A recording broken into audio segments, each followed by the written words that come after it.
Mercy. Hyped like WrestleMania. Turned out hyped like Mojo Rawley. Maybe not that bad. No. That's hard to do. It tried. Yeah. Yeah. It was a thing. Elias beat Apollo on the pre-show. That was actually a pretty good match. Yeah. I appreciated what both those guys did. I was definitely surprised to see Elias pick up the win. I wasn't. Especially as cleanly as he did. I think that was the biggest thing. Like, if he was going to win, I was expecting some fuckery on his end, or like an unintentional distraction by Titus or something. But some sort of shenanigans. yes. But yeah, Elias just beat Apollo Crews with the drift away. Mm-hmm. So, good for Elias. And a first point to you. Yeah. Starting off strong. Then we opened up with the Intercontinental Championship match. Could you tell they didn't like Jason Jordan in LA? Yeah, I mean, let's be real. The Miz was one of the most over people in the whole pay-per-view. I mean, it helps that he says he's from Hollywood. Yeah. So, I mean, he was technically in his neck of the woods, but boy, did they not like Jason Jordan. Nope. And I can't exactly say that this match lived up to, like, what I would hope from, like, Jason Jordan. Because Jason Jordan has been in some killer matches. Yeah, well, you know what? I thought this match was good. It was good, but I was expecting him to come out a little bit more hotter out of the gates if we want to take him as a contender. I think that was my biggest thing, is like, he didn't do anything out of the ordinary. Yeah, give it to him this way. This was his first ever singles pay-per-view match. Yeah. Yeah. And it was for a title. Yeah. I think he might have been in a little over his head. Definitely. But The Miz had the advantage on his side because he still had the numbers game. Despite the fact that Prego Maurice is not here. No, she's pregnant, so she's not there. But Bo Dallas and Curtis Axel were still at ringside. And not pregnant. I would hope not. That can't happen. As far as I'm aware. You never know. Things happen. Yeah, no, I loved Jason Jordan's on this roll, and then Bo Dallas all of a sudden just decides to climb to the top rope. And Jason Jordan then superplexed him with his trapezius muscle. Yeah, he uppercut speared him off the turnbuckle. It was the weirdest way to knock someone off of the turnbuckle. But I guess it worked. Yeah. He distracted the referee long enough, checking on Bo Dallas and trying to get him out of the ring, so that for some reason Jason Jordan could walk all the way over to the other side of the ring to get punched by. Well, it's because he rolled up the Miz. Yeah. While the referee's back is turned, and then Miz kicked out, and that sent Jason Jordan to the other end, got punched in the face by Curtis Axel, then dropped with the skull-crushing finale, and the Miz is still the Intercontinental Champion. And that's a win. Yes, it is. For both of us. Yeah. So now it's 2-1. I just meant in general. Yeah, no, it's a win all around, but points-wise, it's a win for both of us.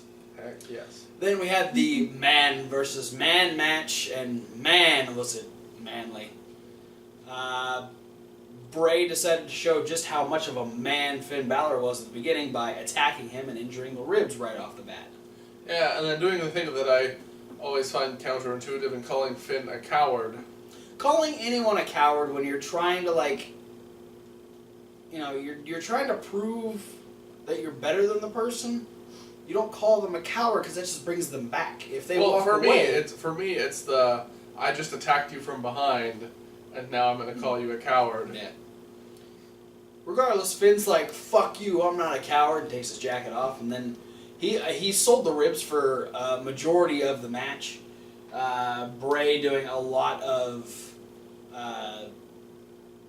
moves, like, on top of that, he was, you know, they did a lot of fighting on the outside, and then he's got stuff like the Uranagi, he's got stuff like the Senton, so a lot of stuff that's really focusing on that body part, doing a lot of damage, but Finn was still coming back every now and again, reversing the right moves. Tried to hit the 1916, but Bray wouldn't let him. Eventually, Bray... I don't even remember how Bray ended up on the top rope. There was the weird moment where Finn was on the top rope and was gonna go for the coup de grace, and then Bray spidered up and Finn went from shock face to angry face, and eventually Bray is up on the top rope and Finn is like, no, get down, and then he ends up getting 2 of the corner drop kicks and the coup de grace, and Finn Balor is the manliest of the men. God, demons. Angels and demons. And then, so that means up next he's going to have to face Silas Young. So he could be the real man. Yeah. A real man. No, he's got to go against William Regal so he can be a real man's man. No, it's Silas Young versus Finn Balor in a last real man and or man demon standing. The Asuka returns and will join the roster at TLC. Well, she's already on the roster, technically. But I mean, she'll actually make her debut. She'll have her in-ring debut at TLC. I'm assuming it'll be for the title. She will probably destroy the champion easily. Probably Alexa Bliss. Spoiler alert. But first, we have the tag team titles on the line, and boy, was this match fuckered right off the bat. Yeah. Dean Ambrose first getting spun into the steel steps by Cesaro, visibly hurt within the first couple minutes of the match. And then if you wanted to go off the phrase visibly hurt, Karma took... For some reason, Cesaro felt like he wanted to take a nibble off the corner post. And so the corner post took a nibble off of his front teeth. So much blood. Yeah. And so much less front teeth. There was immediately a extra hole in the middle of Cesaro's face. And it was rough. He immediately tagged out to Sheamus. Sheamus started working it, and Cesaro spent a good minute or so just spitting blood out over in the corner. But kudos to both him and Dean Ambrose, because this match was fucking killer. Yeah.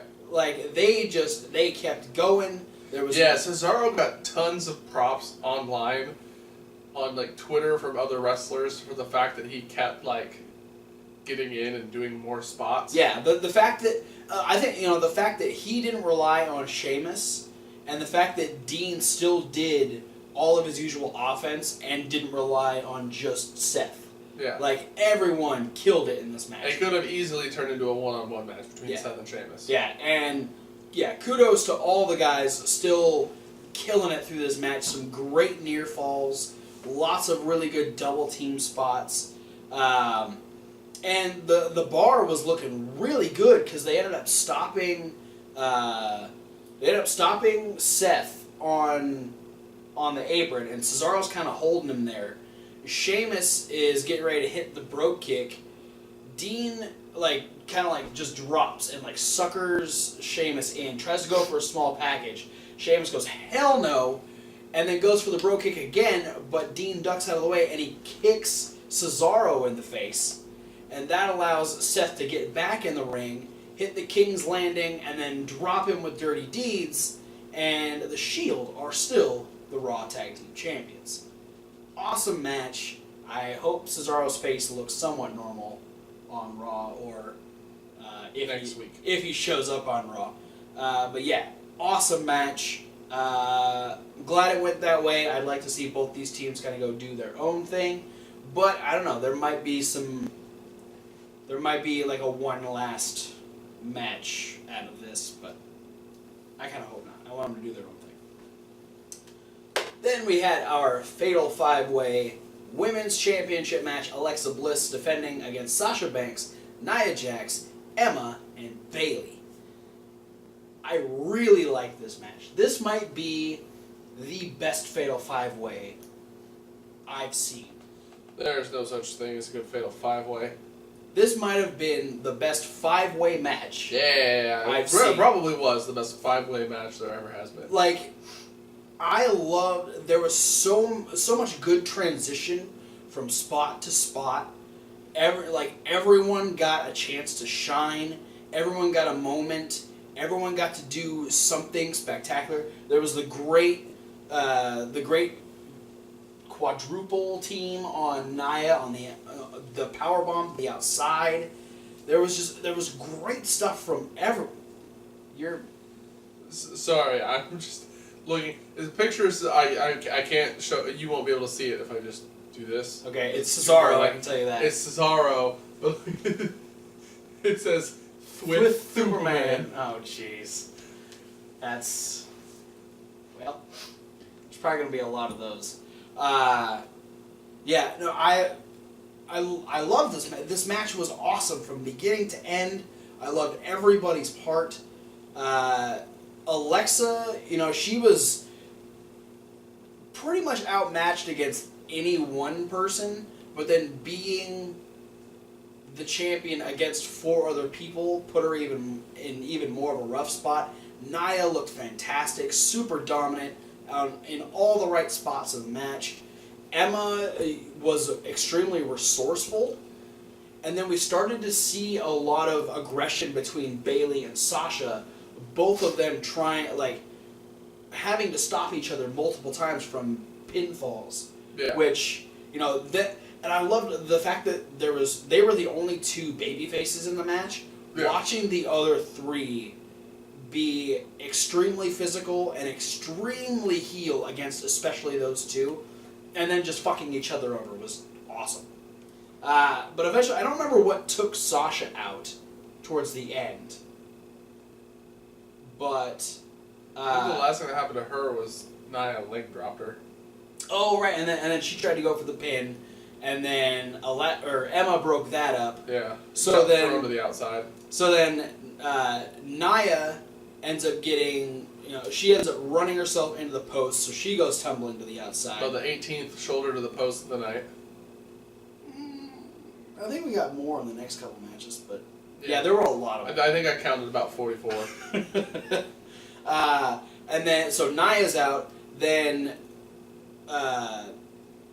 Alexa uses Bayley to knock Emma off of the apron, and then spins Bayley around into her DDT, and Alexa Bliss is still the Raw Women's Champion. Yeah, she knows that 1-2 punch against Bayley's head always works. Yeah, because the first time it was to the post, yep, and then the DDT. This time it was into Emma's rock solid abs, and then the DDT. Yep. It works every time. And Bayley's got a soft head, apparently. No, it's just that they might look different, but Emma and Tony Nese, their abs are like the same consistency. Emma's just aren't as visible. Yeah, well, she doesn't want to intimidate everyone. We're going to go with that. Then we had the super hyped Roman Reigns versus John Cena match. The beginning kind of confused me a little bit, to be completely real. A little bit. Where Cena just kind of decided, he was going to leave?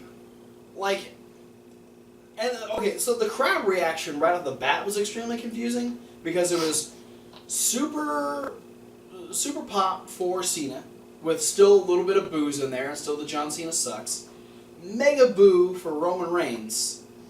Then both of them got in the ring, and there were audible chants of, "You both suck." And so it was at this point, John Cena just should I leave? And everyone kind of cheered. And then he got out of the ring. He's like, should I leave? And everyone cheered a little louder. And so he started walking away. And then Roman's like, that's not happening. So Roman ran back up, ended up punching him in the face, sends him back down to the ring. And then we get a little bit of a run for Roman Reigns where he just dominates Cena. Cena ends up coming back, doing his 5 moves of doom. Which Roman stopped in the middle of once. And then second shoulder block. And then John Cena got it right back. Yeah. And then finished it. And then Roman stopped it a second time because he kept him from doing the 5-knuckle shuffle, too. He had to do the shoulder blocks twice, and he had to do a second attempt. Oh, okay, yeah. Because I remember, I thought it looked hilarious the second time he did it because he did this really fast. Yeah, he didn't do the off the ropes. He just kind of dropped Roman and then did the real fast. You can't see me, and then immediately dropped the fist. John Cena can't get his shit in. Roman's not letting him. I can't say there was a moment that really made Roman Reigns shine for me. The powerbomb was impressive. Yeah, deadlifting Cena like that. Cena's a big dude. The only problem I have with that spot is it didn't make any sense for him to just give Cena his arm. It was a wonky setup, but it was super impressive to see him give the powerbomb. But as far as like impressive power spots, Cena catching the body attack and then popping him up into the AA. That's like if there's one thing we can't question coming out of this match, is both of these guys have a lot of upper body strength. Are you saying they're strong? Yeah. I'm just saying they might have super big biceps. They might both be super in some aspects. They probably both go to the gym every now and again. Really? Okay. Is that how muscles happen? That's why I don't have any. All right. Noted and saved for later. John Cena hit 4 AAs in this match. Yes. 1 regular, 1 super, and 1 double. Yep.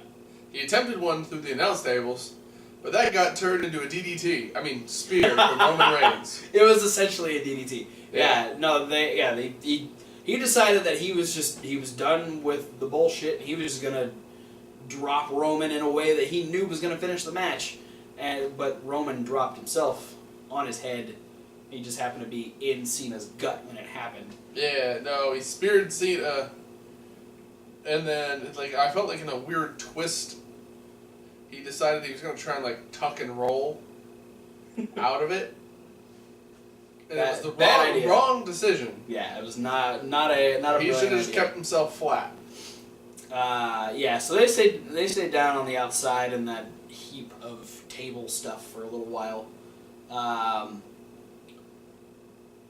I think that was before the double AA, right? Yeah. Because the double AA ended up leading up to the end of the match. Because he hits the one, rolls on the second, hits the second one. Thought for sure it was over. Roman kicks out. Cena can't believe it. Some kids can't believe it. Cena even started getting up in the referee's face. He grabbed his shirt. He's like, "Are you serious? Are you sure that was a 2 count?" And it was. And then all Roman Reigns had to do was Superman punch and a spear. Yeah. Cena, at that point, after he did the double AA, Cena just kind of stood there I'm out of moves. So essentially Cena just gave up. It's kind of what it felt like to me. I mean... He just stood there and let it happen. Yeah, which kind of... Roman Reigns won. Wasn't a bad match. Cena gave him respect. Wasn't a great match. And then we had a big old send-off like John Cena's done, which he's not. Roman Reigns walked away, and his limbs sort of looked like they didn't have bones anymore. Well, he had to pick up Cena a few hundred times, so... And, the whole compacting half his vertebrae. Yeah, that might have done it too. Through the announce table.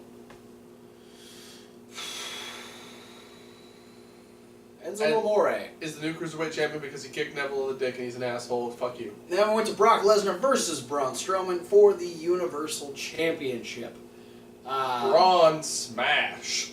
Yeah, Braun ran this match for most of it, and it was super impressive. There were a lot of really good, I don't give a shit what you're going to throw at me moments. He did the whole German suplex, pop back up, and then immediate fucking choke slam on Brock Lesnar. Yeah. There never really felt like there was a moment where Braun was going to win, though. I honestly, I actually started to hold my breath after the first time he power slammed Brock. Because it was right after that choke slam, he picked him up and gave him the power slam. And I was like, oh, are they going to Goldberg again? Where he just beats Brock with a couple moves. See, I was like, oh, what? That was really the only other moment, because after that, it was just him just kind of throwing Lesnar around, and then Lesnar got his little comeback where he hit like 5 suplexes. Yeah, I mean, and then Braun hit I almost said a spine buster. Yeah. There's an S at the beginning of that. That looked nice. Yeah, no, the spine buster was great. He ran him into the 2 turnbuckles. He did the one and then ran him all the way across the ring into the other one. You know his downfall is he forgot to use the commentary tables again. They even rebuilt them. Yeah. They rebuilt the one that Cena and Roman went through. Mm-hmm. And I thought for sure that was because Braun was going to use them. I don't know, maybe they got cut for time and decided not to use them. Probably. I kind of felt like potentially the tag match and the Cena-Roman match might have went a little long, especially with the extra long outro after Cena-Roman. Yeah, maybe. Yeah, Brock tried the Kimura. That didn't work. Braun powered through a little bit more, but it's Brock Lesnar. So he did a couple more Germans and an F5. And that's all it takes. One F5. Brock Lesnar is still the Universal Champion. So we tied. 3-3. We tied 3-3. Therefore, no one has to wear the Roman Reigns t-shirt or the Enzo wig. Because I don't want to buy an Enzo wig, especially after him being a little bitch. And fuck Roman Reigns. Thanks for watching. Don't forget to like, comment, subscribe. Click the links. There's a whole lot of links. Check out the podcast. That's one of the links. And Reasonable Wrestling It's fans. reasonable to W. Like wrestling. There will be a brand new unboxing video coming out later this week. But for now, guys, thanks for watching. We'll see you at whatever video you decide to watch next. Still fuck Enzo. Fuck Enzo. I wish that was Enzo right there. Sorry, Dolph, but You never know. He might come out as Enzo on SmackDown this week. yeah. It's another Enzo. That was Zack Ryder. He's from Mojo. Guilty by association.